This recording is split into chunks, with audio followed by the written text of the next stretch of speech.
Are you curious about Gestalt language processing? You are not alone. Join me, Corinne Smoose, and Speech Therapy PD for our podcast, The Gestalt Get Together. Our episodes try to balance the enthusiasm and excitement about GLP and its associated intervention ideas, as well as a healthy dose of skepticism about how to understand and integrate this paradigm shift into your career and the field at large. We hope that you can get together with us to learn more about Gestalts. This podcast is also part of a pod course, which is available for credit on speechtherapypd.com. All you need to do is register for the course, complete the requirements, and you will receive credit. Speechtherapypd.com is a video continuing education company, a certified ASHA CE provider. More than ever, I am super selective on how I spend my time, whether it's choosing which emails to read or how I get my continuing ed units. I want value for my time and efforts. I'm Shar Beauchart, and I bet you can relate.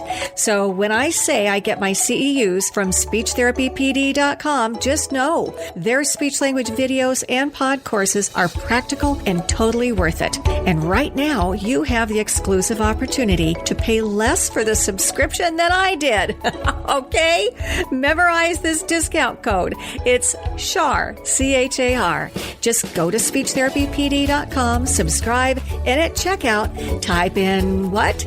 CHAR, C-H-A-R. You get a $10 discount for heaven's sakes. Do it now. It doesn't take long. Speechtherapypd.com. You and your speech kids will be glad you did. It's time well spent.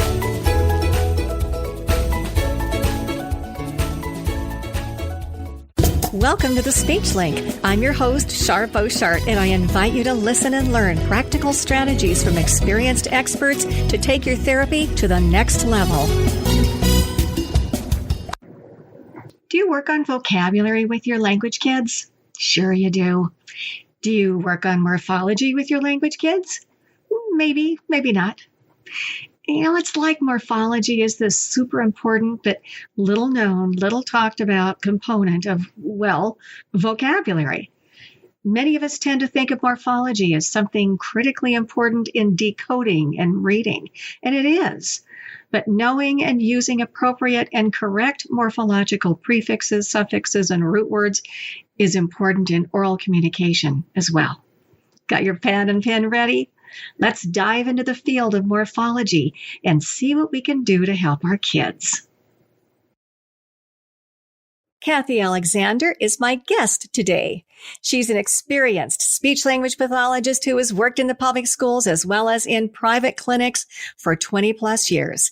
Cathy lives in Houston, Texas, and presents seminars nationally and internationally. She's an author as well. She wrote WH Question Blast Off and Core Curriculum Articulation RS&L, both published by Super Duper Publications, as well as the book Teaching Vocabulary in Paragraphs.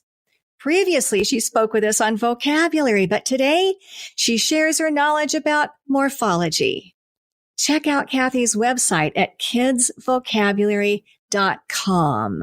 Now, she spoke about vocabulary before, but I bet she might even interweave some vocabulary in today as well. Welcome back to the Speech Link, Cathy. Thank you. Thank you, Shar. It's good to be here today. Now, morphology is not exactly a household word. Okay, so let's begin with a definition. Tell me a child-friendly definition. Oh, I love that you said child-friendly. Okay, I sure will, Shar. It's the parts of words. Well, actually, it's the study of the parts of words. So there's actually subcategories: morphological awareness, morphological analysis, and morphological knowledge. And we interweave all of these into morphology. Ah, and are you going to be talking about some of those? I sure am. As a matter of fact, I'm glad that you mentioned the vocabulary before, because we really need to incorporate morphological analysis into that comprehensive vocabulary program that I spoke about earlier. Morphology is a key component of vocabulary. Interesting. So let's kind of begin at the beginning as far as a child. When does morphological awareness begin in a child? I think it's a lot younger than people expect. Actually, children learn to inflect words from birth through 5. Now, when I'm talking about inflection, Shar, I'm talking about inflectional suffixes, plurals, s, es, and verb tenses, ed, and then present progressive, ing. And I'm also only talking about the expressive language. I'm not talking about reading or writing. These are just a young child saying horses. There are 2 horses, but not writing S or ES. So again, it's younger than most people expect. But do you know what exact age that we should expect these?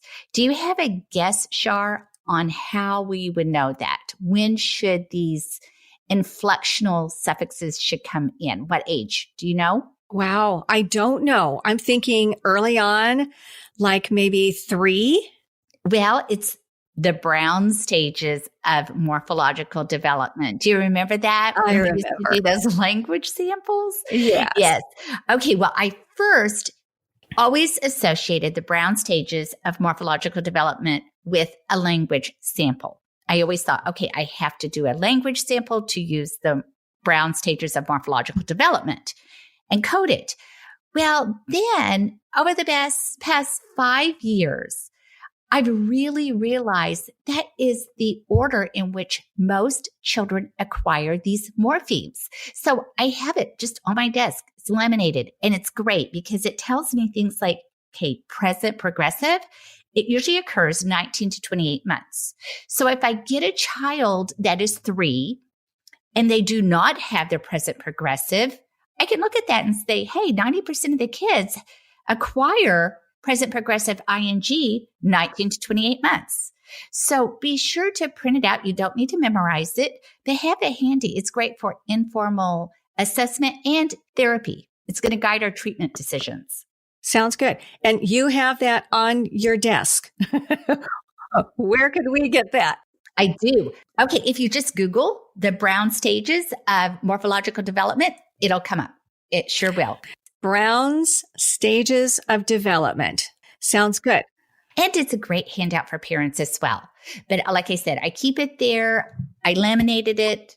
It's on my desk. I literally taped it on my desk because this way, when I'm working with a young child, and I'm talking about prior to school entry, like a young child, birth through 5. Right. So, but it really helps me if they're not using their past tense ed, if they have not acquired their plurals or using their plurals.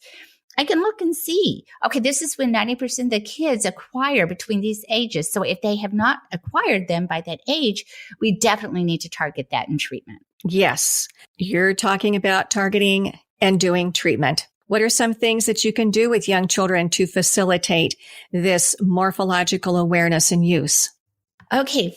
One of the things that I want to point out for plurals, I went to ASHA this year and I picked up an interesting fact. And that is that it was from Lindsay Butler Trump, and she's with the University of Connecticut. And she just did a study and said that children comprehend and produce plurals better when the visual representation involves a larger set. So instead of saying teaching ducks with 2 or 3 ducks, use like 30 or 40 objects. They comprehend and produce plurals better. So, of course, with the little kids, we have to think objects-wise because they don't have, they're not reading and they're not writing. So I have a favorite resource. It's dinkydoodads.com. And you have these little unique trinkets that you can buy there. And then like mini erasers are also good. And then like cars, usually you have quite a few cars. Anything that's little and that you have a lot of is good. So I also, with the little ones, there's reading books. There's a couple of books that I really like to stress comparatives, the ER. And one of them is Goodnight Gorilla by Peggy Rathman. Do you remember that book, Shar? I do not, but it sounds good. Oh, it's good. Yeah, it's a great little book. Goodnight Gorilla. And it's taking place at a zoo. So I talk about, okay, as we go through the zoo, which animals are bigger? Is a zebra bigger than a monkey? Yes. Is the monkey bigger than a bird? Yes. Which one is smaller? So you can kind of incorporate those ER. Also, I always take like a balloon and I pretend that we're flying over the zoo, and it's the balloon gets higher and higher, and it gets further and further away, and it gets smaller and smaller. But you can see I'm repeating that comparatives ER. And I also like The Grouchy Ladybug by Eric Carle. And that one, I do the exact same thing, that we talk about comparatives with animal sizes. So is the bird bigger than the ladybug? So these books are a great way to have lots of exposures to these comparatives ER. And then, of course, plurals. And then my favorite activity to teach present progressive to the little ones, again, we're talking about the young child, is the cooking theme. So you can be cooking and baking, mixing and stirring. All of those tie into the cooking theme, the present progressive. Mm-hmm. And then there's the book, We're Going on a Bear Hunt by Michael Rosen. The present progressive occurs 14 times in that book. So a typical therapy session with a young child for present progressive ing, first of all, we would just play with the objects while we're cooking. And I talk about it and encourage the children to say, we are cooking, we are mixing, we are baking, we are stirring. And then read We're Going on a Bear Hunt by Michael Rosen. So again, with a young child, we're going to have to use books and objects. So that's important, because you can't really say, okay, we're adding an S, we're adding ES. Right. And one more, possessives. I do have a favorite book for that one as well. Lily's Big Day by Kevin Hinks. And also the toys I use to teach possessives is fireman, policeman, because any community helper, because the fireman's truck, the fireman's boots, the fireman's ladder, the policeman's badge, the policeman's car. So you can tell there's a lot of possessives. Mm-hmm. Now, you mentioned dinky doodads. I love that term. And I pulled that up, and I hope if you're listening to this, I hope that other people do too. And it's DINKY doodads, DOODADS.com. And so I'm there, and they have lots of little itty bitty things. And I'm not just sure which ones to get. Which ones do you recommend? Now, I see one there called the Teaching Sets. Do you do stuff within that one? It's been a while since I've ordered them, and I have several sets. So it's hard to, I actually cannot remember the name. Let me tell you, there's 50 food trinkets. Love that. Which looks pretty good. That one looks good. And that's like $13. Now here, this one looks like trinkets for teaching. And it looks like there's just all kinds of, different topics and so on. Different ones like food and animals and so on. I would like the ones that are a common, like the foods or animals or that kind of thing, I would think.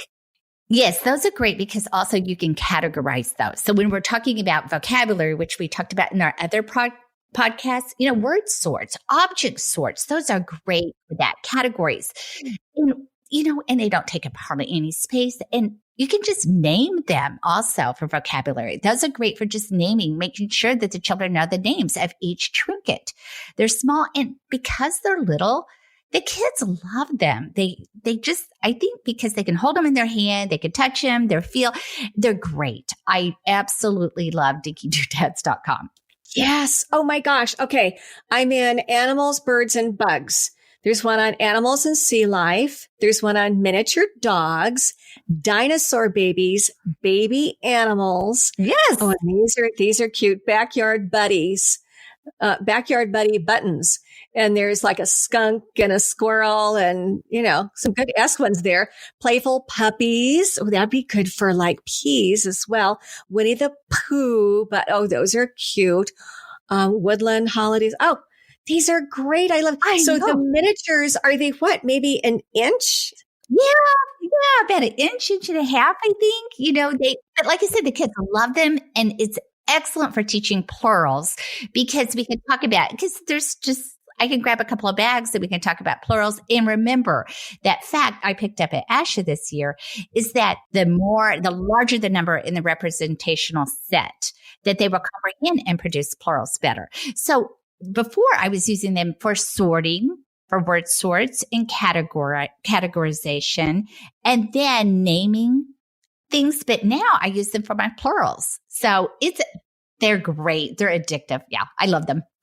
That's great. Well, and just one little caveat though, because sometimes if we're working with little itty bitties, they like to put things in their mouth. So I want to make sure that they stay in the hand and not in the mouth. Right. So if you're working with a child that might put things in their mouth, do not use them. Right. Do not use these. Yeah, because they are pretty small. Yes, they are small. So, or if you use them, make sure only you shows them. I mean, you do not give it to the child. So, yes. Or if they pick it out of the bucket or something, they hand it to you immediately. Right. And cups are great. Like, if you're sorting, you can use just those clear plastic cups. And then you can talk about what's inside the cups. So you could do it that and make sure that you hand it to them and then they put it in the cup, not in their mouths. It's a bit, and mini erasers are well. And then sometimes I just actually, if I'm like at the dollar stores, I just look for something, and usually in the party supplies, they will have more bulk items. They'll have packets of 12 or 24. And those are great to teach plurals as well. Good idea. Okay. Well, thank you for that. Okay. So that's working with the little itty bitties early on. Now let's get into school age like kindergarten or early elementary. What should we be addressing there? Now I know it varies from individual to individual, but in general, what kinds of things do you work on? Right. Well, this is when we're going to incorporate reading and writing a little bit. Now, kindergarten is still kind of young, but we're still going to present them with a printed word that has, for example, if you're talking about puppies, then you're going to spell out P-U-P-P-I-E-S. But I want to point out that the little ones that are just going into school entry, so kindergarten, our terminology may change.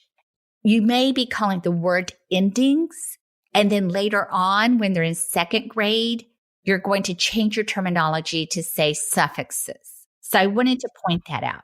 So let's talk about prefixes and suffixes. Now, inflectional suffixes, or those word endings, are really going to start, they're not going to change the meaning of the word, but they're going to change the form of the word. And like I said, those are birth through 5, and those are still developing in kindergarten. And then we're going to switch over and talk about prefixes. But when we start talking about prefixes and suffixes, my biggest advice is make sure the child knows what those words mean. For example, they might have heard prefix over and over, but they really don't know what it means. So we say it's added to the beginning of the word. Point to the beginning of the word. Okay, where would it go? Yes, it will go there. How about word endings or suffixes? Where would it go? So show me. So that's where I start off with that. And then everything I'm going to talk about now, from prefixes, suffixes, and root words, the morphology, everything I do is based on research. And the 4 principles, interventions that I follow is Carlisle's 4 intervention strategies. So the first one is heighten awareness of the word's morphological structure. Make sure that the child can identify word parts. Can they touch this S at the end of the word? If it's the word unhappy, can they touch the UN? Do they understand that's a part of the word? Or the base word, the word in the middle? Teach the meaning of prefixes, suffixes, and root words. And then 3rd and 4 is really morphological analysis to figure out unfamiliar words. So that is foster morphological problem solving. So you're going to see a word. You don't know what it means, but based on your morphological knowledge, you're going to figure it out. And then morphological analysis while you're reading. So while you're reading vocabulary or reading text, connected text in particular, apply these skills. Make sure that they're functional, that they can apply.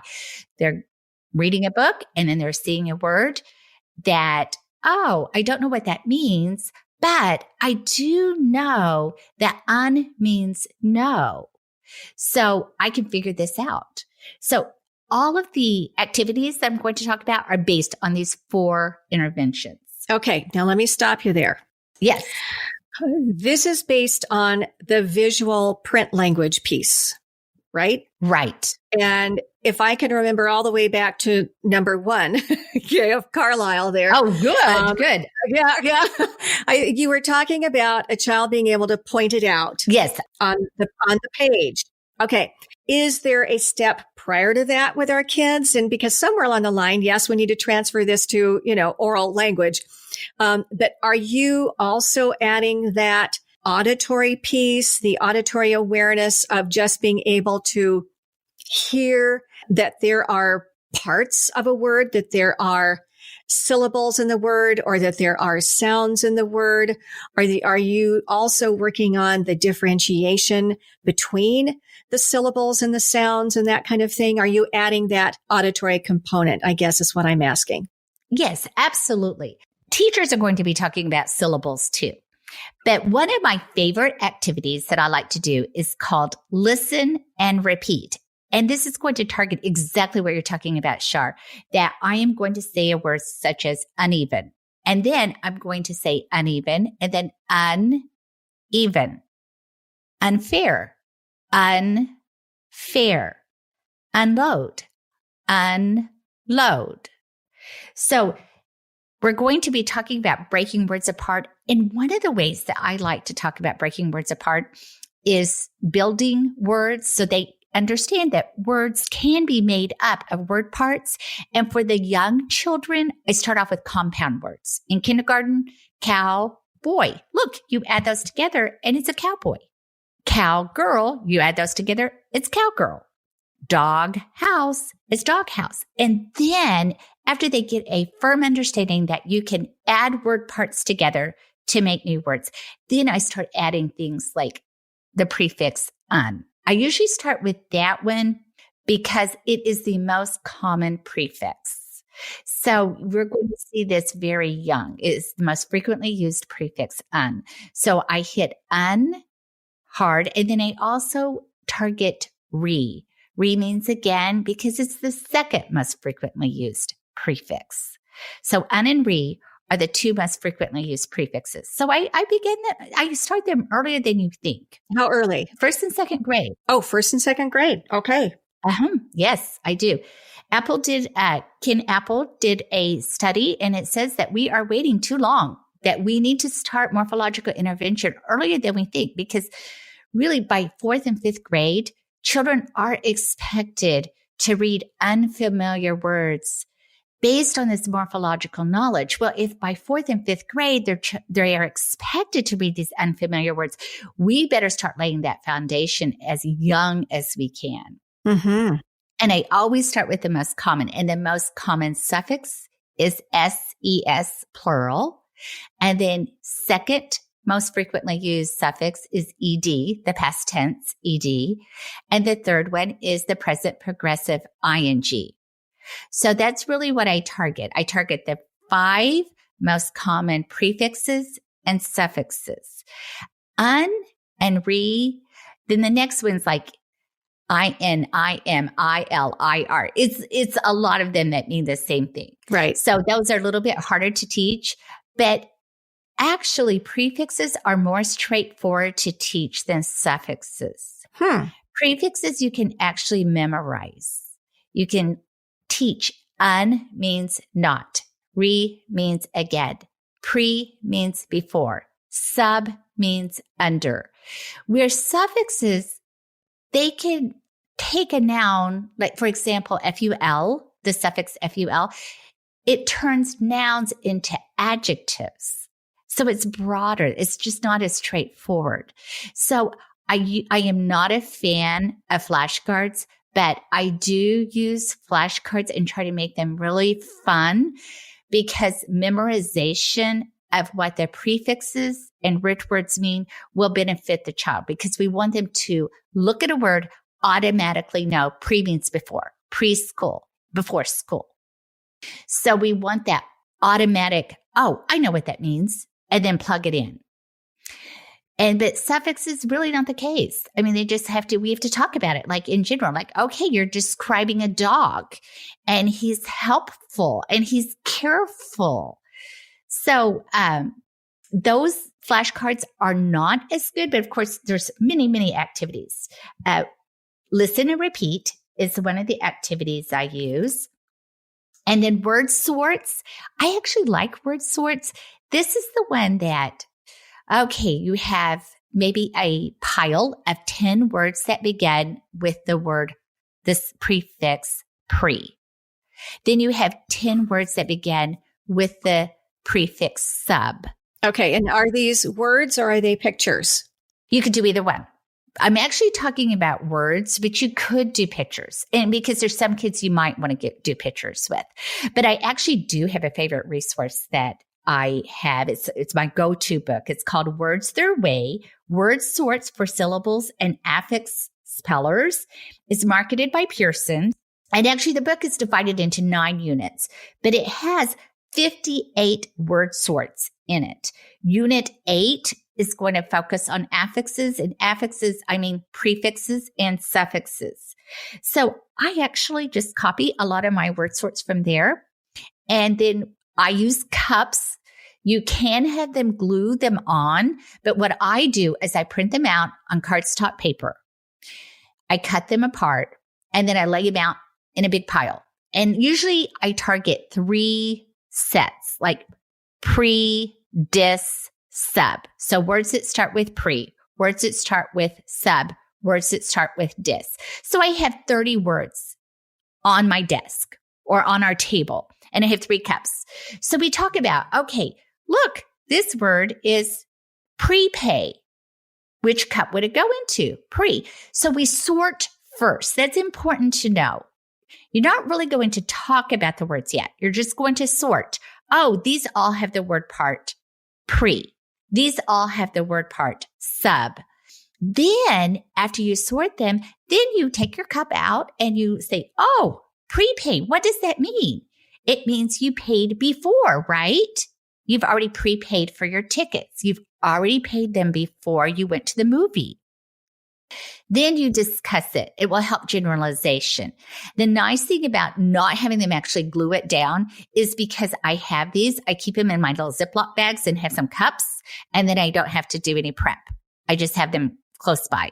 But that my go-to book is definitely Words Their Way, Word Sorts for Syllables and Affixes Spellers. There's a lot of Words Their Way books, by the way, but that's the one that I actually like. Char Beauchard here. True story. I just hung up the phone with an SLP that had attended an on-site seminar. She said she loved the seminar, but she forgot to fill out her ASHA participant form. Sounds easy enough, huh? The seminar was 3 months ago, and all the paperwork had been submitted, and ASHA doesn't take late forms. So I said, Linda, you have to file an appeal with ASHA. Then she said, this is a nightmare. I drove 2 hours to get there, 2 hours to get home, and now I have to file an appeal. I felt for her. And then I said, Linda, have you ever heard of speechtherapypd.com? She said, no. I said, just get your CEUs online, girl. That's what I do. You don't have to leave home. They have over 500 hours of video, a huge variety of topics for SLPs that work with children and adults. And if you don't want to watch a video, then listen to the pod courses and get your CEUs that way. Then she said, they're pretty expensive, right? I said, no. Their plans start at $89 a year, for heaven's sake. And then I said, do you want the icing on the cake? SpeechTherapyPD.com has scheduled a CEU cruise next summer to Italy and Greece. Woohoo! She said, okay, I'm looking them up right now. And so should you. SpeechTherapyPD.com. Check them out. Tell your friends. You'll be glad you did.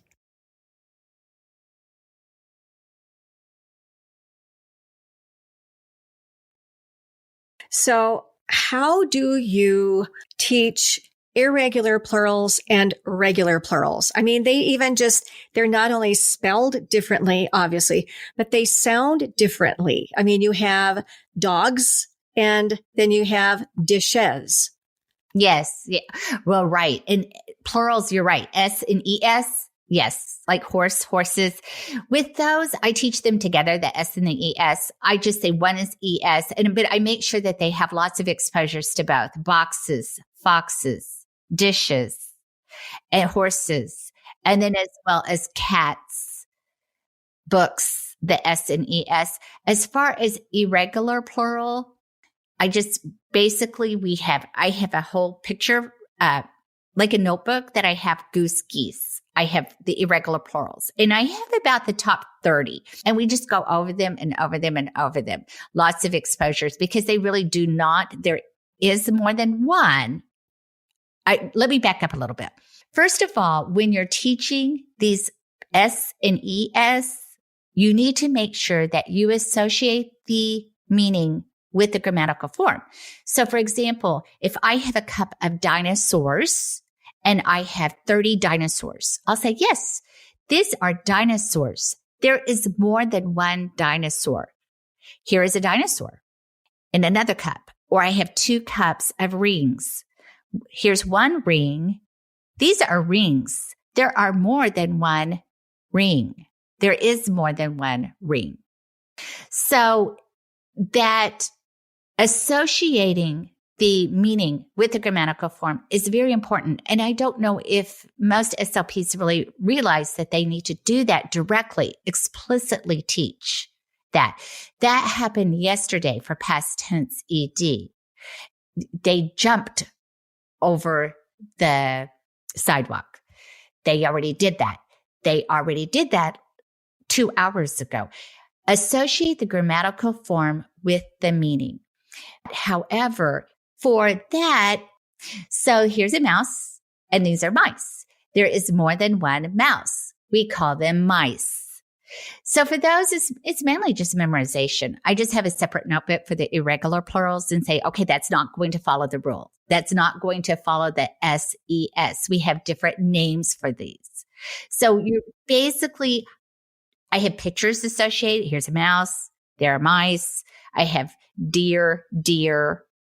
So I have a whole notebook that is just dedicated for irregular plurals and irregular verb tenses. Yes. Because those are not going to follow the rules. Yes. In fact, when I teach those, and probably I have to fess up, one of my least favorite thing to do is to teach irregular plurals.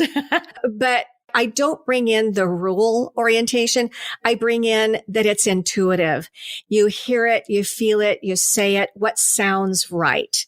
Mice, mouse, mouse, mice, dish, dishes. And you just say it and you intuitively, because when we say something, we don't think, oh yeah, the rule is. We just listen to it and say, oh yeah, that feels good or that sounds good. So I think sometimes we can kind of get away with that piece of, hey, this is intuitive. Right. Telling the kid what that is, of course, but it just sounds right. Exactly. Yes. And exposure. Yes. The more that they're exposed to it, they're going to realize, oh, that doesn't sound right because they've heard mice used 20 times and you've never heard mouses, right? So they're going to, if they do say mouses, which they will, then they're going to think, oh, that doesn't sound right. But if they've heard mice 20 times, they have. So exposure. And some of it's memorization. This is one mouse. These are 2 mice. So just making sure that they get that additional exposure. I spoke about exposure a lot in my vocabulary course, but I really want to emphasize that children with a language impairment need multiple exposures. They need additional exposures. So we need to, as an SLP, provide those additional exposures. Exactly. Well, and you also brought in last week's podcast as far as vocabulary. And that vocabulary piece brings in that association. It brings in the connections. It brings in the context. Yes, absolutely. And matter of fact, I think morphology is a component of vocabulary, but it is the most powerful strategy to teach vocabulary, because once they understand a part means something, they can generalize that morphological knowledge to unfamiliar or novel words. So this is one that, for example, worthless, you can start talking about it and say, okay, less means without. Worthless, it has to mean without worth. So that's one that has a lot of power because it's going to transfer over to novel or unfamiliar words. Well, that makes sense. Now, I know that you address root words as well, and you've given us a nice handout, examples of grade level root words, 3rd grade through 9th grade. This is good.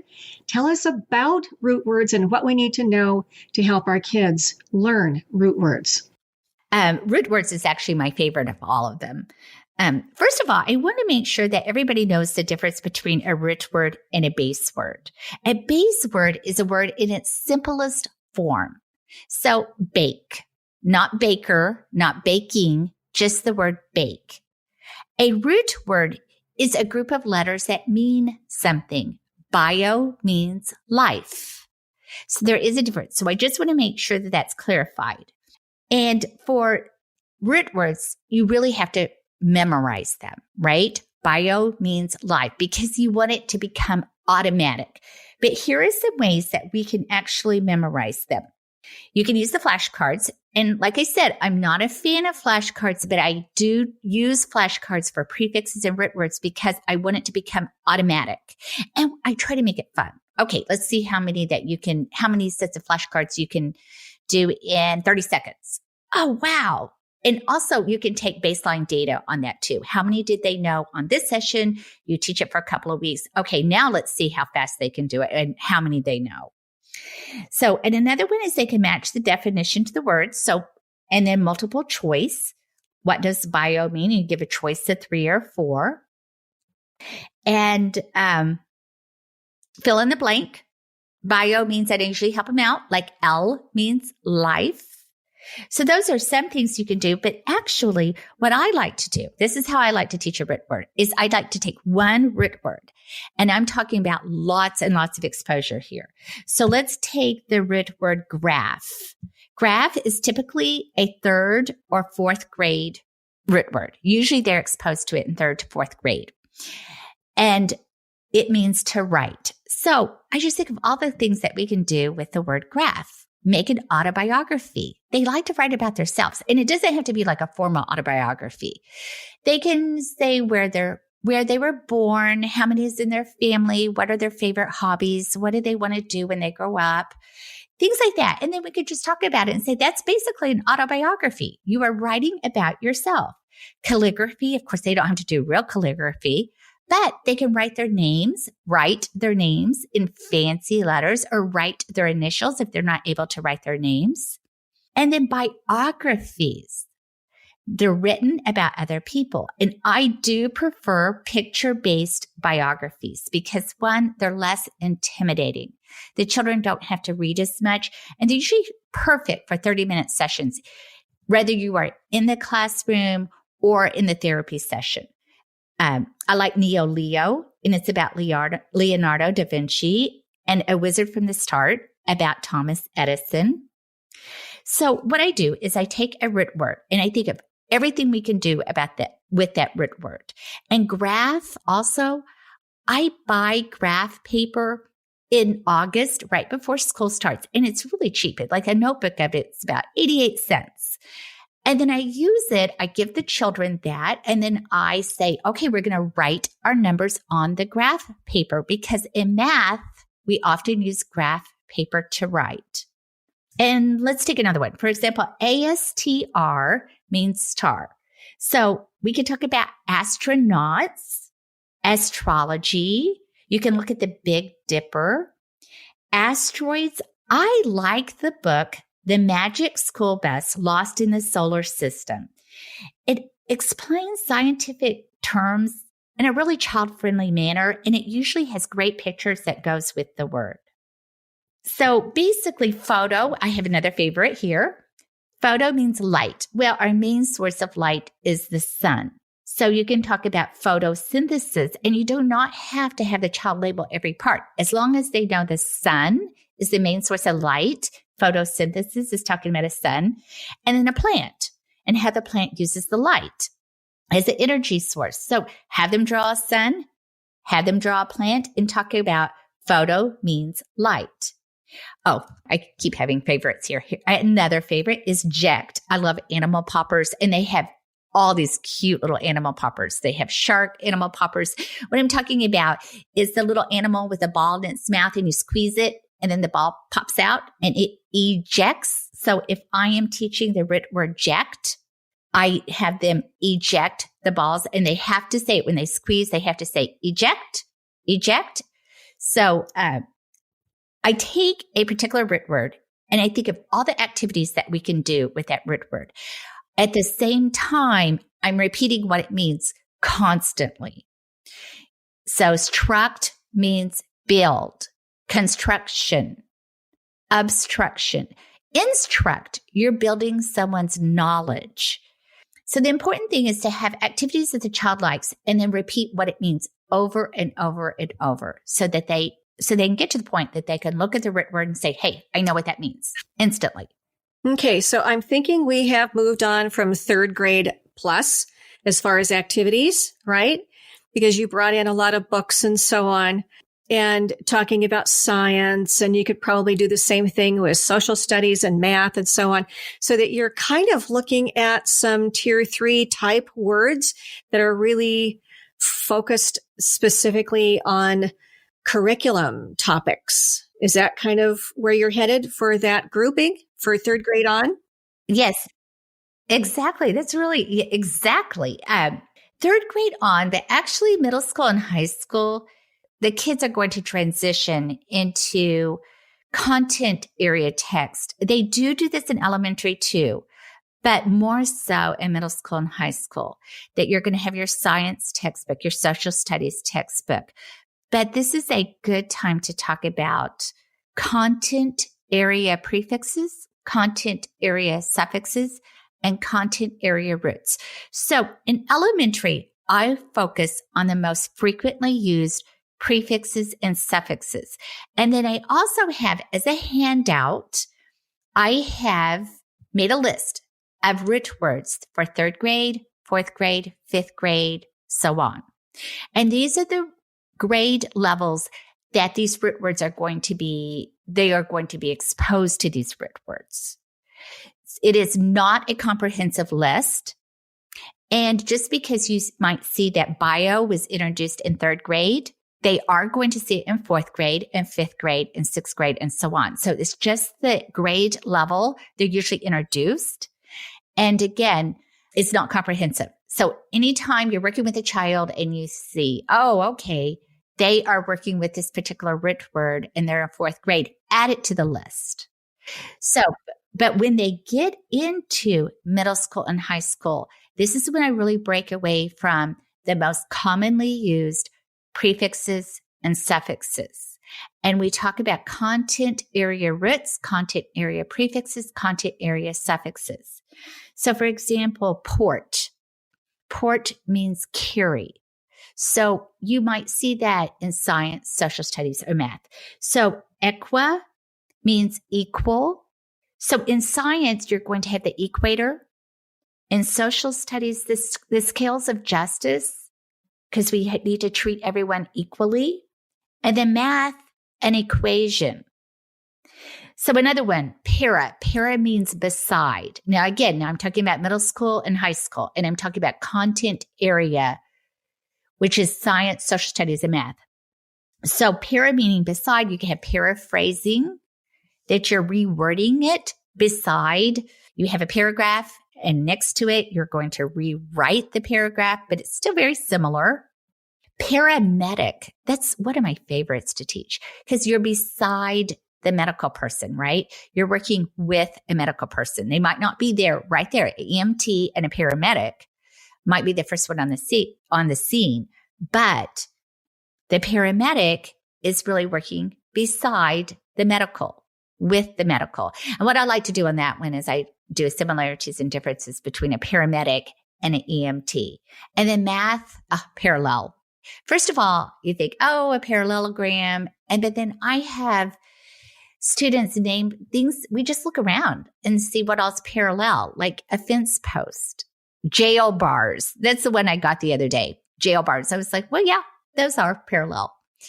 Railroad tracks, calendar pages are parallel. The little squares, the lines, the vertical lines, the horizontal lines.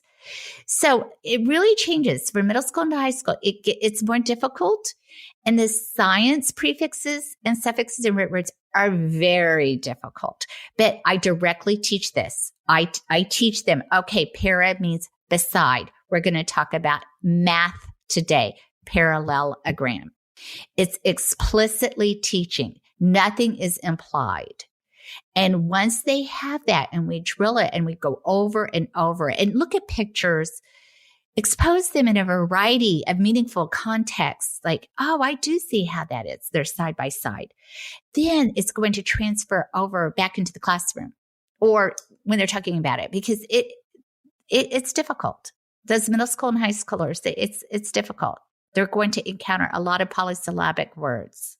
Okay, so they're becoming more word aware, parts of words. How do you then transfer that to the oral use? The oral use, what I do is I have a list of words that start with, let's say, para. And we talk about that in the 3 different areas, like I just said, in math, science, and social studies. And then I just have a list of, I just grab it on the internet, a list of words that begin with para.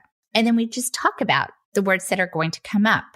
However, if you're talking about functional, what I think is the best way to actually apply this in a functional context is to actually have them read a book, bring one of their textbooks or a reading book. But for middle school and high school, probably a textbook. And as we're going along and we're reading the same chapter, if they're in the classroom and you're working with them, we start going along and reading, just reading out loud or softly. And then we say, okay, this is a word that has para. What do you think it means? So I do, every time I work on prefixes, suffixes, or root words, we end always at least 10 minutes in a functional context. So I'm going to back up now to elementary. Let's say I'm working on ly. A lot of words, not all words, but a lot of words nouns will turn into adverbs when you add ly. So we're talking about that. They're circling ly. We're talking about, how it's describing. We're doing a word sort. All of these words, quickly, loudly, quietly, they end with ly. So, and look, these are things you can do quietly. Those are actions to describing the verbs. So we've done our word sorts. We've had them circle, identify the word parts. We talk about how they're going to describe the verb. And then we spend 10 minutes reading in a functional book, but I have some favorites. One is Suddenly by Colin McNaughton. It's about this little precious pig, and he's named Preston. And every time unknowingly, he's being followed by a hungry wolf. And every time this hungry wolf wants to jump on him, suddenly he turns around. Suddenly he remembers something. Suddenly he changed his mind. It's so cute. So I do spend at least 10 minutes actually have them reading in a functional context so we can actually talk about it. But if I can select the book to target, for example, Suddenly for ly, I also like the 3 Billy Goats Gruff for teaching the suffixes EREST, the biggest, loudest, largest, heaviest Billy Goat. So I have some real favorites there. And I think it's important for them to realize, okay, we've spent 20 minutes identifying the word part, talking about what it means, doing some activities, and then actually applying it in a functional context. That's important for the transfer. Sure. It is for generalization. Exactly. Okay. I like that. What else can you share with us? Anything else before I ask you the final question? I'm trying to go through, I'm looking to see some of my favorites. Like I said, the 3 billy goats graph for EREST, suddenly, click, clack, moo, cows that type. The plural S occurs 32 times. So my advice is that if you have some books that lend well for teaching root words or prefixes or suffixes, go ahead and tag them, organize them that way. And that will help you a lot in the last 10 minutes in a functional context. And talk to other SLPs. Hey, did you find a book that you use for teaching present progressive or that has a lot of FUL, like full adjectives? Because I think that's a fun part to actually apply it and see them. And if you have a cute book and it's interesting, it's going to grab their attention, and grabbing their attention is half the battle. So I think that's it. Okay, good. Well, something I'd like to share here that I've done with upper elementary kids is retype the story. Oh, that's a good one. So that you have a page so that you can identify them, you can highlight them and so on. Sometimes I even put it into a PowerPoint and look at it. I had an old LCD projector that we displayed on the wall. Right. You can just look on your computer screen if you want. But I like to have them to be able to see the words and manipulate them and touch them and feel them so that you can circle the word, or you can, do you see a word on there that has a prefix or has a suffix? Which one do you like the best? And tell me about it. So that, yes, they are looking at it, but they are also looking at that word in the context of that sentence and paragraph and story. Yes. So that it really does give you that contextual meaning. Mm-hmm. So, retyping a story takes a little bit of time, but you know what? You can, what I like to do is just record it on my computer. Actually, I use Word, and Word has a recording device or a dictaphone. And as you talk, it types. Yes. It's great. Or you have Dragon, is a recording device so that as you're talking into your microphone, it's typing the words on the page. So, it doesn't have to take a long time. Exactly. But as long as they know that words are made up of word parts. Yes. And I like the part you said, make it tactile. They can circle, underline, highlight. They can do all three. They can build a word and have like a prefix on one page, a suffix, or on an index card, and then the base word. And my favorite base word is view, preview, review, reviewer, reviewing. That's just a good base word. So if you're trying to build a word, it's kind of hard to find a base word that goes with a lot of prefixes and suffixes, but view and happy is a good one also. Oh, good. Good to know. Yes. Yeah. Great. Well, I do have one final question here for you. And it's not about morphology or vocabulary. Okay. But here is the question for you. What advice do you have for today's therapist? Oh, wow. That's a good one. Good question. My advice is today's therapist, there is a lot on Instagram and on Pinterest and on the internet sources. And there is some excellent things on all of these. Make sure you always know why you're doing something, the research behind it. So like root words, and you're talking about root words, know that you need to directly teach the meaning of a root word. And so if that particular activity that you find on the internet is directly teaching the word, it's great. It's perfect. You know the research behind it and why you're doing it. I want to caution the SLPs now that just because it's a cute activity doesn't mean it's a good activity. That's why I have those Carlyle's 4 interventions to heighten awareness of the word's morphological structure, make sure that they can identify the word parts, teach the meaning, and that they can apply morphological analysis. is because I really stress those, because you need to look at an activity or a worksheet and say, hey, that's going to help them identify that word part. That's going to directly teach them the meaning. So that would be my advice, is that there's a lot now on the internet. When I started, you had to make everything. I mean, everything. And now I think it's I think Instagram and Pinterest and the internet is a wonderful resource, but go through it as a clinician with clinical expertise, not just, oh, that's cute. That's great. Oh, I like that one. Make sure that this is where we're going to use our clinical judgment, is to decide which activities really are facilitating morphological knowledge. Yes, good advice. We are doing therapy. We're not teaching. Right. We are doing therapy. And I've often said that a good therapist can do therapy with a pencil, So the task, if it's cute, can engage the child, but our work just begins when we have their attention and their focus. Then is when the therapy starts. Exactly. So cute is good, but wow, the therapy piece is extremely important to know how to do it and to apply to those cute activities. So, and I think we probably all know that, and we need a reminder once in a while. But Cathy, I'd like to wrap up here and just say thank you so much for all of your great information and keeping it practical and giving us resources and ideas and so on. And I certainly appreciate you. Thank you so much, Cathy. Thank you. Thank you, Shar, for having me today. Bye-bye. Bye-bye. Hey, busy SLP. Shar Beauchart here. Here's a tip from me to you.